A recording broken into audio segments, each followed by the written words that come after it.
toujours vivre le DMTV, bilile le kamalo bana ebele.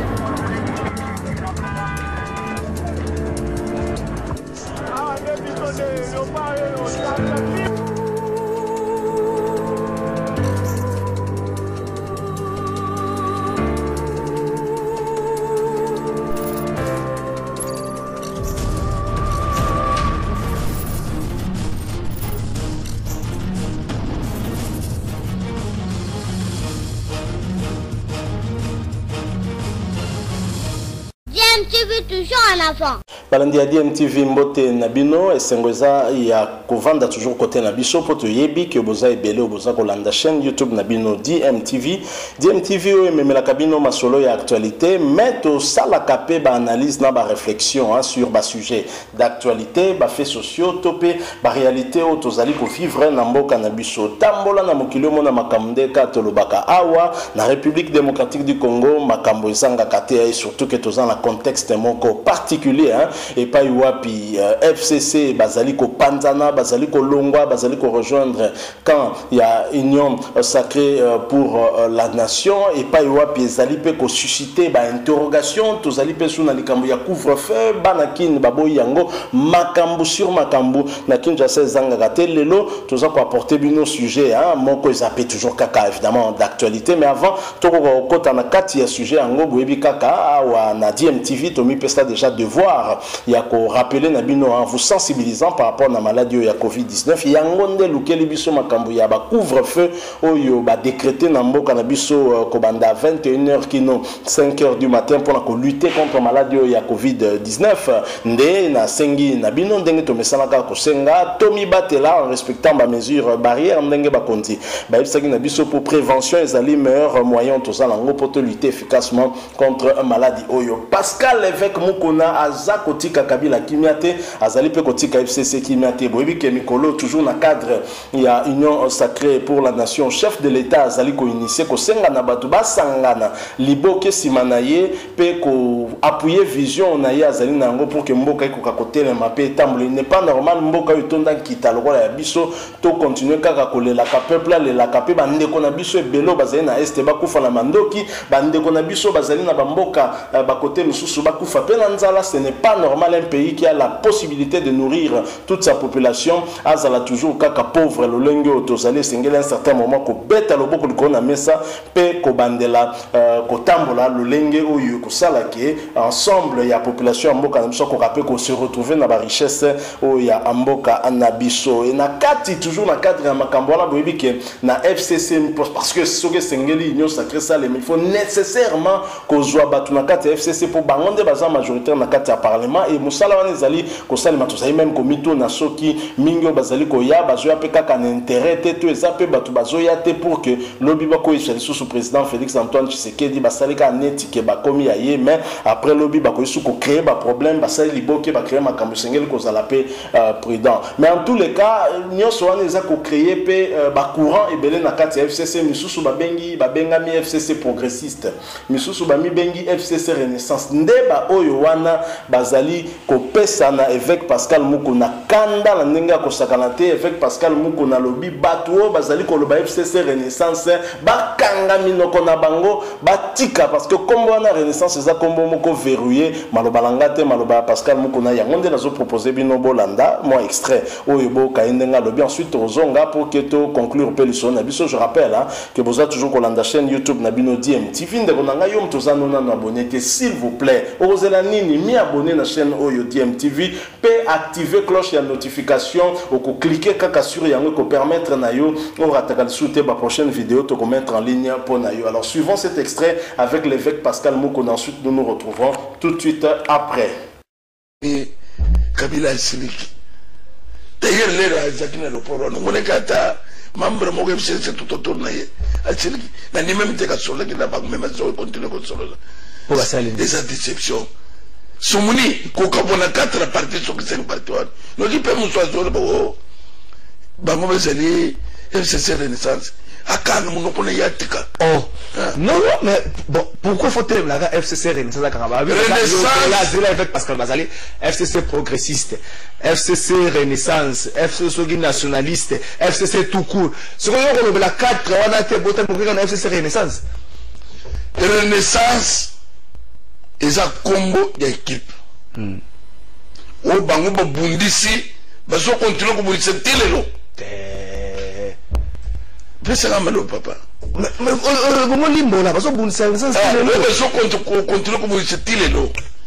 Bah que ce combat Renaissance, Renaissance c'est équipe. Renaissance tout suite verrouillé combo ya Renaissance. OK. Mais là ici FCC Liboso, mais vous avez Renaissance ça pas. Bisolaire to bimi la dering. Tu nani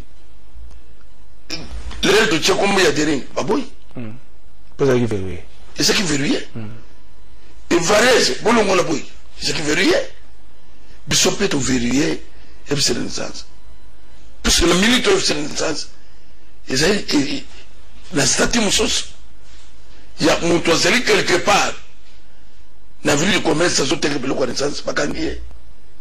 Donc il faut une autorisation. Logo. Papier en tête. Parce que la logo n'a vu notaire. Mais parce que la bête a jaune était. Papier en tête. Orange était plutôt. Papier en tête, on a combat une salle. Non. Bah quoi c'est bango. Parce que l'orange était quand même. Bah c'est l'orange était combo. C'est bon on a FCC Liboso, Front commun pour le Congo Renaissance. Oh, bah nous comme ça. Bah tiens, FCC Kabila. Ah. Bah ligne. Ah, FCC Kabila, Rice. Tu me laisses ça comme bota basikat. Ce qui déjà, le logo Bakocha, FCC Vecleb. Bakocha FCC Vecleb. Donc, Batika, on est qu'on s'attache à quelque chose pour créer. C'est pour ça que FCC Renaissance, Yozo Bangani. Bango. Yozo Bangani, qui a Barozo Batunayo. Parce que combat Renaissance, et ça c'est déjà verrouillé. C'est ça que je dis, parfois, pas mon éviter. Parce que j'ai un problème. Bâtir combat Renaissance, et ça déjà verrouillé.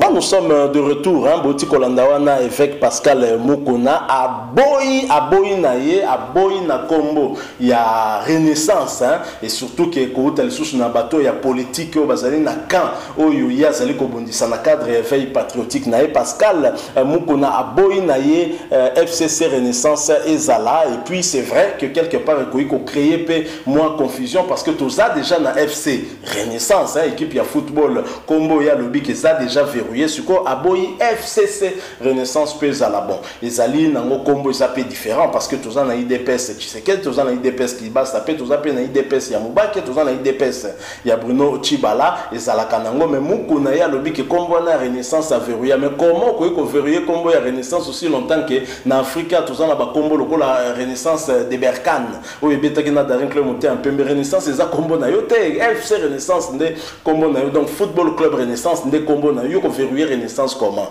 mais Tolandi et to kindenga lobby avec Pascal Mokona lobby que combo na ya Renaissance ya sia verrouilla ba kanga minoko na bango ba luka combo mususu FCC soki Kabila bolingi Kabila mingi botaka FCC Kabila ou lebo ya FCC Renaissance ou bien botaka FCC Vita équipe no moni ya botaka FCC Renaissance donc voilà un peu ndenge Pascal Mokona telemi a boy na na combo na Renaissance bo potana kaka ndenge bozali ko potana on d'ailleurs yemoka lobby que Kabila siliki Kabila tomboki Kabila za sune sengo ya mutu moko te na kati ya FCC na yewana atasho ki bolingi bo flatter lisusu azana méchant po bokosi petro bokosi na o etala ki majorité na parlement tant komi makama mabunda ya moni makama susu donc azape lisusu na confiance te vraiment avec Pascal Mokona zako continuer kotika Raïs Kabange Joseph Kabila Kabange ancien président azotika e calme te azaka ka ko chauffer et pour na ekutu boyebi ke ya lobayi ke mikolo yo mabolongo na eza toujours na se azako sambela nzambe ya likolo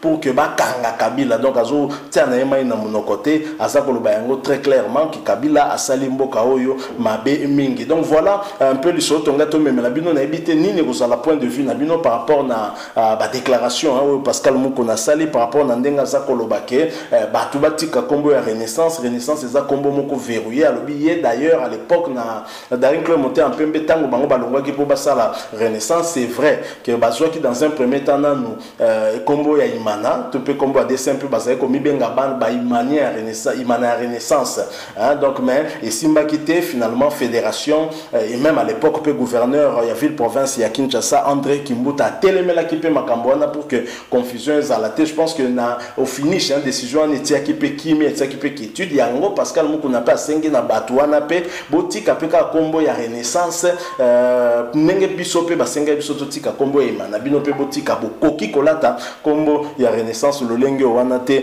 et ozala amalamu mingi te. Donc voilà un peu politique na biso nini masolango ezali toujours kokende toza komona makambo depuis ka chef de l'état saki message na liboso ya le 23 octobre 2020 et pas wapi annonça qui ba consultation nationale na sima sali pe ba consultation après annoncer ba importante mesure oyo il sengi na ya koka la union sacrée pour la nation batu na bengi bino nyonso boya depuis wana classe politique eza en mouvement na ndenge moko acheter na bato to ko kanisa te ke ba traverser ba ya kota Félix Bazoya yango komina ko bangisa est-ce que bato Bazoya na nenga solo to baza ba piège te pour na lobby ba koka ko coincer Félix Tshisekedi quelque part. Et nous espérons que Félix Tshisekedi PUDPS bazali pe na labo na bango bazan la ba loupe pour batala batunyo surtout malamu pour avec Pascal Mouko na yé déjà na côté prophétie blague te parce que déjà côté anaza ko mona batwa la loupe auta la penda batu bien ngoza ko kebisa pe ba misuso baza ko linga déjà ba bandani na ko yiba kombo na ye ya FC Renaissance batika pour Renaissance kombo wana et ça déjà verrouillé yebani ke zaka nango équipe ya football. Voilà moi li solo tonga to échanger na bino lelo soki bosepeli botikeli biso moi like me boyebi que awa oza toujours la possibilité pe ya ko exprimer pe point de vue na auto opinion na yo tikeli biso moi commentaire to yeba ko échanger na yo dans la mesure du possible pourquoi pas. Merci lisusu ko mi abonné na chaîne ODM TV soko zana no abonné évidemment et ko bossa na pété ko activer cloche ya notification ko activer notification en cliquant sur la petite cloche de notification ko bima une fois que ko mi abonné ko permettre na yo au rater lisusu te ba prochaine vidéo te remettre en ligne pour na yo. Merci encore une fois Nabino Batubolandi biso, nous espérons vous retrouver très prochainement avec un autre sujet d'actualité. En attendant, portez-vous bien et DMTV vous dit au revoir.